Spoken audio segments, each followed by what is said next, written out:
Everyone, and welcome to a new video. Today I wanted to come back after a while and talk about my favorite books of 2020. I always do this every year, and it's interesting to me how the list sometimes changes.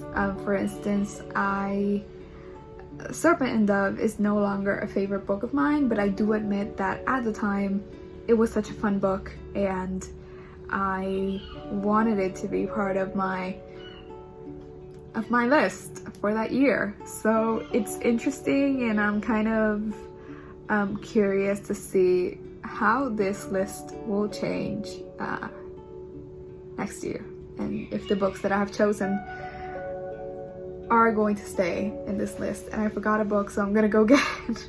The first one that I have here is A Storm of Swords by George R.R. Martin.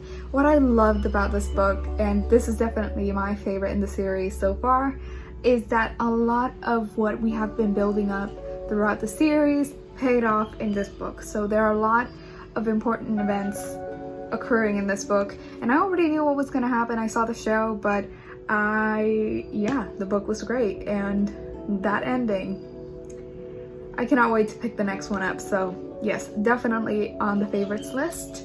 The next book that I have is Emma by Jane Austen. This was the novel that I had yet to read by her. She has 6 novels, and this one was the one that I was missing, and I read it this year, or I read it in 2020, and I loved it. Definitely one of my favorite Jane Austen books. It's a very comedic sort of book, and I think it may be Jane Austen's funniest book to date. So, well, she's dead, so but yeah, this one is definitely her funniest, and it follows Emma. She is a very sort of rich young lady, and she's very privileged in that she really doesn't need to marry, as we see with some of the other characters in Jane Austen novels. But she is also kind of just bored with life, and the way that she kind of entertains herself is by setting up other people, because she really doesn't want to marry. And I think that's one of the most interesting aspects about this book, to see a character that really doesn't need a man, and she doesn't really want to. So yes, loved it. Another classic I read is A Room with a View by Ian Foster. This is my first Ian Foster book, and I really did love it. It's kind of, I don't think it's hard to pitch, but it follows our main character Lucy, I believe. Yes, Lucy Honeychurch. She and her cousin go on a vacation to Italy, and they were promised a room with a view, and they didn't get a room with a view, but a father and son duo offered their room to them because they really don't care for a room with a view, which I think that just that beginning tells us so much about the characters and what we will see going forward, their priorities, what they believe is valuable. And yeah, it's a great read. It's a romance, and I really did enjoy it in the movie too, with Helena Bonham Carter. So yes, great read. Then I read Sula by Toni Morrison, my first Toni Morrison book. This book was just great. We get to follow Sula as she grows up, and her friend, I forgot her friend, Nell. And throughout the book, we get to see the different upbringings of these two women, and how they, despite the big differences in the way that they grew up, they grow to be best friends, and later on separate because of circumstances that I won't get into because spoilers. But I think that this book, the main thing that it does so well is that it explores good versus evil and what we kind of associate with each of those. So yeah, it's, when you're reading this book, you really need to think about who is the villain in this story, and it goes beyond our first thoughts or our first perception of who the villain is. So yes, can't wait to read this one again. I read this one in one sitting, and it definitely was one of my favorites. Another favorite, I mean, all of these are favorites, I'm just repeating myself, but yes, The Poetics by Elizabeth Acevedo. I discovered Elizabeth Acevedo this year. Not discovered, I already knew about her, but I really dived into all of her works. This one is definitely my favorite, and I think it deserves all of the awards that it has. This book just basically follows our main character. Is it Imani? No, Imani is one of the other ones. Xiomara.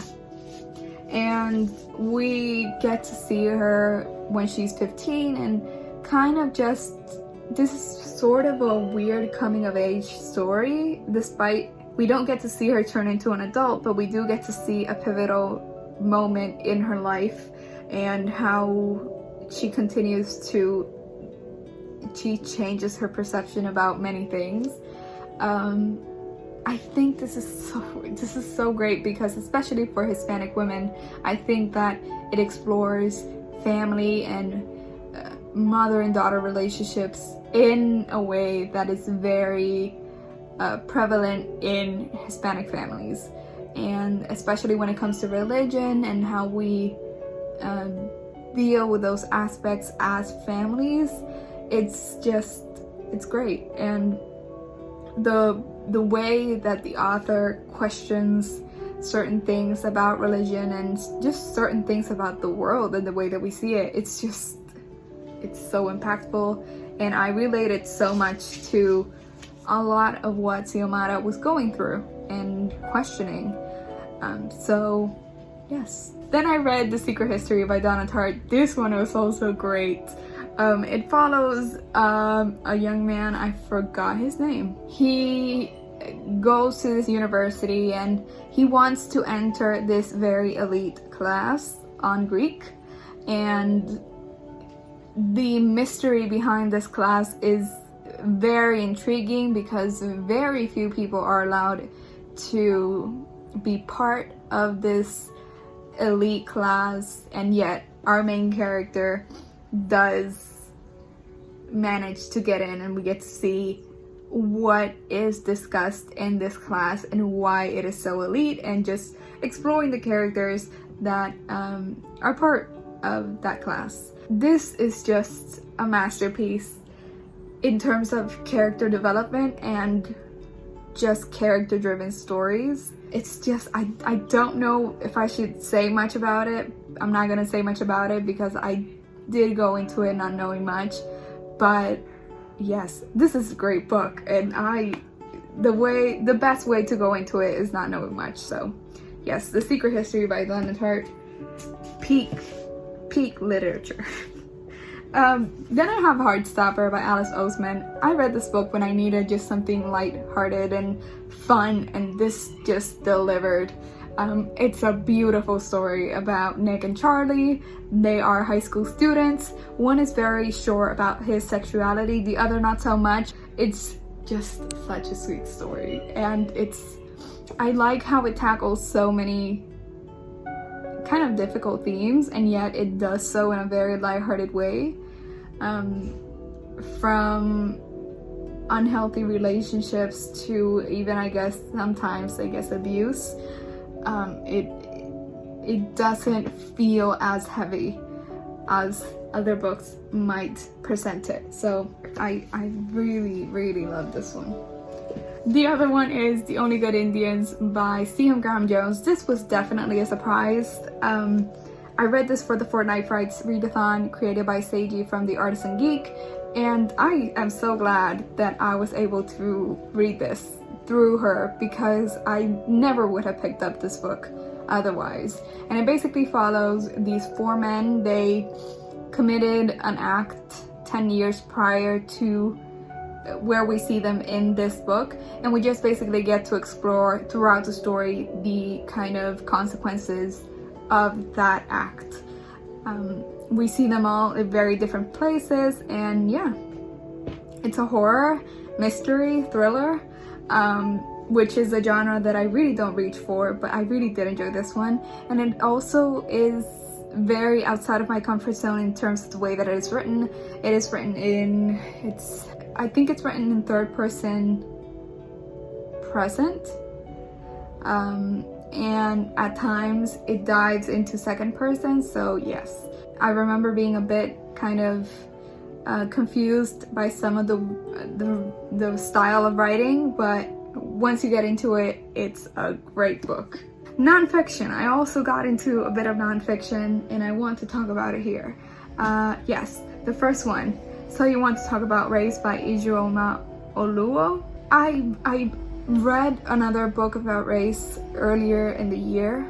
I think it was called White Fragility. It was written by a white woman, and I do understand where she was coming from. The book is kind of targeted towards white people, and although I think that that book is a nice way to start the conversation, I didn't feel like it was the best book on the subject, so I think that this one is it. I have yet to read more, but this one is definitely a lot better.